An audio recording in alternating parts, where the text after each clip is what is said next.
Chers amis, bonjour. Nous sommes le lundi 28 mars 2022. Il est 9 heures. Quelques news de l'Arménie, de l'Artsakh et de la diaspora arménienne.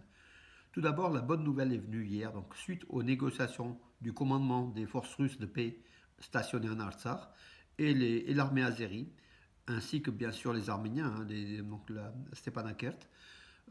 Les Azéris sont retirés, donc les soldats azéris qui avaient envahi le village de Parour dans la région près d'Askeran le 23 mars se sont retirés, donc les troupes se sont retirées, voilà, laissant donc libre ce village qui est sous contrôle des forces russes de paix. Donc en fait les Azéris se sont retirés sur leur position initiale, hein, donc voilà.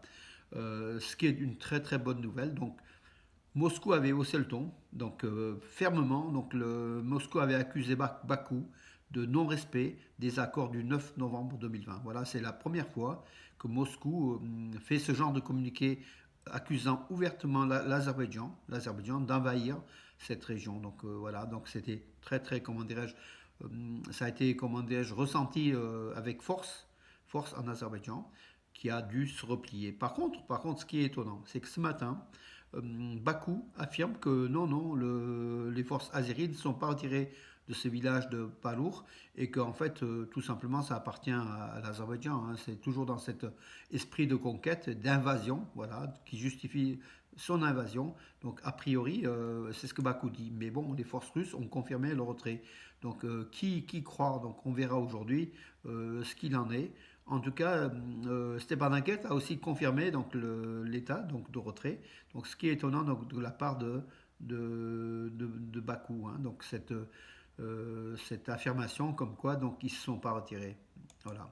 En tout cas, pour nous, c'est plutôt une bonne nouvelle, hein. Donc ce retrait, on pense que le retrait a eu lieu. Entre-temps, donc, le président de l'Artsakh a mobilisé les troupes. La loi martiale pardon, est imposée et l'armée est mise en alerte en République du Haut-Karabakh, voilà, pour prévenir de futures incursions. Hier, sur le plateau de Karaklour, donc des combats ont eu lieu quand même hier après-midi. A priori, une dizaine de soldats azéris ont été tués. On ne sait pas du côté arménien. Donc voilà, donc la situation n'est pas tout à fait stabilisée, hein. Donc là, l'autre bonne nouvelle est venue de l'Iran.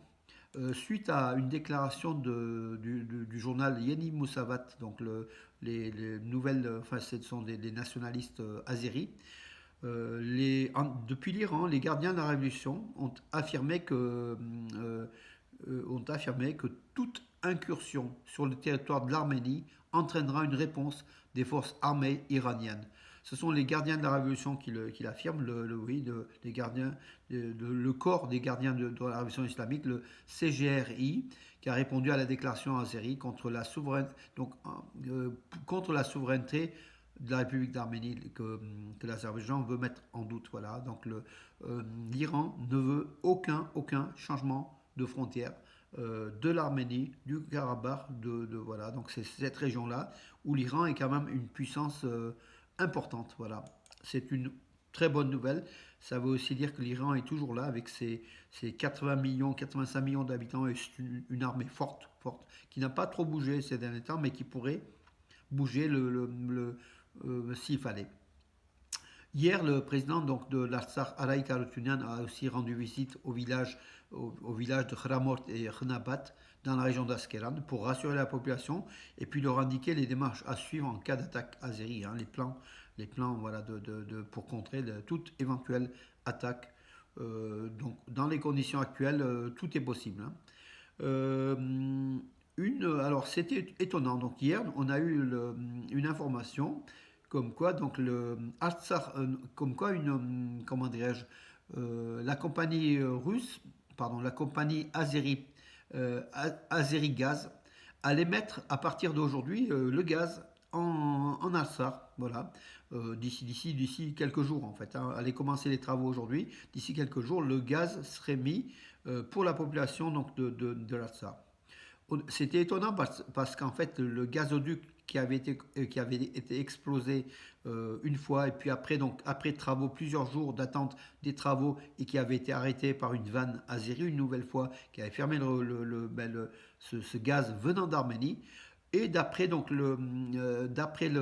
Artsakh Gaz, qui est une filiale de Gazprom Arménia, qui est elle-même une filiale de Gazprom, hein, de la compagnie russe, affirme que de toute façon c'est fallacieux, en fait ce sont des fausses nouvelles, puisqu'en fait il n'y a pas le seul gazoduc qui dessert l'Alsace vient d'Arménie, c'est le gazoduc qui justement a été endommagé, qui a été saboté, c'est le seul, c'est Gazprom Arménia qui livre le gaz à l'Alsace. Donc en fait, ces affirmations de Bakou sont de nature à faire, comment dirais-je, faire tromper les diplomaties internationales et puis le monde, l'opinion, faisant croire que l'Alsace est sous domination azérie et que l'Azerbaïdjan va livrer du gaz, va réparer, va livrer du gaz azéri à l'Alsace. Donc voilà, donc c'est un peu ubuesque, bon, c'est vraiment une déformation, une désinformation, c'est de l'intox, hein, tout simplement, à but pour faire, comment dirais-je, pour faire croire des choses.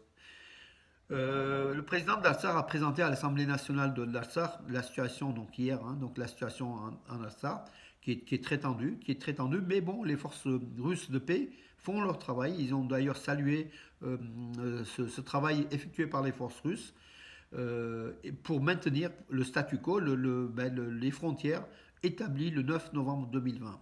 Voilà donc l'ensemble de l'actualité. Donc plutôt des bonnes nouvelles, hein, avec l'Iran qui est là en cas d'attaque azérie, la Russie qui joue son rôle et qui parle pour la première fois à menacer l'Azerbaïdjan fermement en disant il faut vous retirer du territoire donc, de l'Artsakh.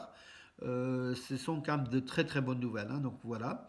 Euh, L'équipe d'Arménie de football est partie donc hier en Norvège à Oslo. L'Arménie disputera un match amical donc demain à 19h à Oslo. C'est l'avion, enfin c'est la compagnie arménienne, hein, donc Fly One Armenia, qui a transporté les joueurs arméniens de la sélection nationale d'Arménie d'Erevan vers Oslo. Et puis le directeur de Fly One Armenia, Aram Ananian, est l'ex-directeur d'Armen Press, hein, l'agence de presse Armen Press qu'on connaît, hein, donc le Aram Ananian, qui est aussi francophone. Il a déclaré que c'est un honneur pour nous et une responsabilité pour que la fédération de football d'Arménie ait confié donc le déplacement de l'équipe d'Arménie et nous soutenons cette équipe d'Arménie en espérant des victoires. Voilà, donc toute l'Arménie est derrière cette équipe qui joue un match amical contre la Norvège. Elle a gagné 1-0 à Yerevan contre le Monténégro donc jeudi. Voilà, donc sur un avion arménien, donc l'équipe d'Arménie s'est déplacée en Norvège, à Oslo. On verra demain soir le résultat. Que dire d'autre? Oui, les drones turcs qui sont livrés donc une nouvelle fois à l'Ukraine. L'Ukraine qui a une proximité avec la Turquie et l'Azerbaïdjan, vous le savez. C'est pas un pays ami de l'Arménie, hein. C'est un pays ami de la Turquie et de l'Azerbaïdjan. Voilà. Ben écoutez, oui, la météo donc à Yerevan va augmenter de 7 à 10 degrés à partir d'aujourd'hui, hein. Donc, voilà, donc c'est une bonne chose qu'on puisse aussi économiser en Arménie donc le gaz, le chauffage. Euh, voilà, mes amis, c'est plutôt des bonnes nouvelles pour aujourd'hui. Je vous donne rendez-vous à demain. Bonne journée.